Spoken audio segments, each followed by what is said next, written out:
আসসালামু আলাইকুম। সবাই কেমন আছেন? আলহামদুলিল্লাহ আমি ভালো আছি। দেশের থেকে এসেই ছাদে উঠেছি। গাছগুলো বৃষ্টি পেয়ে অনেক বড় হয়ে গেছে। তাই একটা লাঠি দিয়ে বেঁধে দিচ্ছি যেন গাছগুলো বেয়ে বেয়ে উপরে উঠে যায়। কোথাও যাওয়ার আগে ছাদ বাগানের টেনশনে আর যেতে ইচ্ছে করে না। তো এবার দেশে যাওয়ার আগে একজনকে দায়িত্ব দিয়ে গিয়েছিলাম পানি দেওয়ার জন্য। আল্লাহর কি রহমত, এতই বৃষ্টি পড়েছে যে সেভাবে আর পানি দিতে হয়নি। আর এই আপেল গাছটার কিছু পাতা মরে গেছে, তাই কেটে দিচ্ছি সেই ডালগুলো। আর কেমন লম্বা হয়ে গেছে উপরের ডালগুলো আমি একটু ছেঁটে দিব। ছেঁটে দিলে গাছটা জড়োয়া হবে। একটা ছোট্ট আপেল গাছ কত বড় হয়েছে। গাছের খাবারও ঠিক মতো দিতে হয়, তারপরই তো গাছ এত বাড়বে, ফলন দিবে। এখন আমার ছাদ বাগানের এই গাছগুলোর জন্য খুবই মায়া লাগে। অনেক কষ্ট করতে হয়েছে এই ছাদ বাগান সুন্দর করার জন্য। রোদ বেশি পড়লে বেশি বেশি করে পানি দেওয়া, আর বৃষ্টি পড়লে গাছের কোনো ক্ষতি হলো কি না এসে ছাদে দেখা, সব মিলিয়ে প্রচুর খাটাখাটনি করতে হয়েছে এই ছাদ বাগানের জন্য।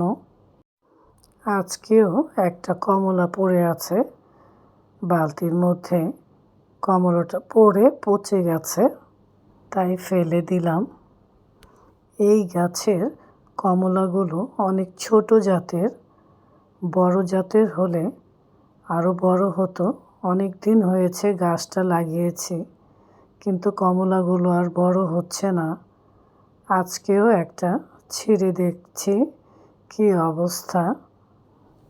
কমলাগুলো ছোট হলেও খুব ঘ্রাণ আর অনেক রস কমলার মধ্যে। আমি একটা চিপে দেখাচ্ছি।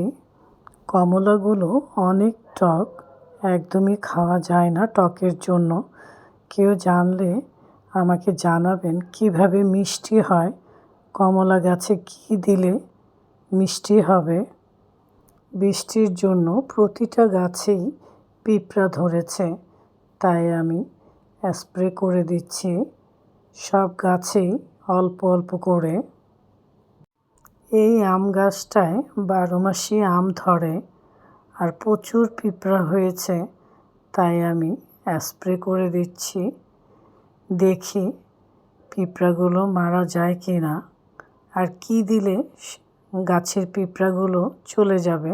আপনারা জানলে আমাকে জানাবেন, কারণ আমি তো নতুন ছাদ বাগান করেছি, এত কিছু জানি না। করলা গাছটাও অনেক লম্বা হয়ে গেছে, তাই একটু বেঁধে দিচ্ছি করলা গাছটা যেন বেয়ে বেয়ে উপরে উঠে যায়। এই বৃষ্টির জন্য আমার অনেক গাছ নষ্ট হয়ে গেছে।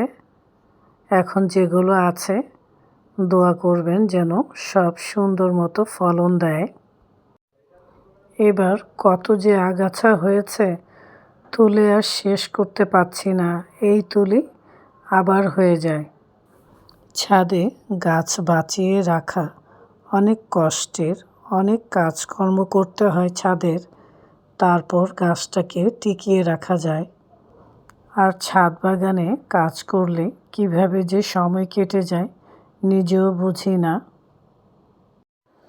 আর আলু কুচি করে সাজনা দিয়ে মশলা দিয়ে ভালো করে ভেজে কড়া করে গরম গরম ভাতের সাথে খেতে কিন্তু দারুণ লাগে। আমার তো খুবই পছন্দ এই খাবারটা। এইরকম একটা ভাজা হলে আর কিছু লাগে না ভাতের সাথে। এই ভাজাটা আপনারা রুটির সাথেও খেতে পারবেন, দেখবেন খুবই টেস্টি।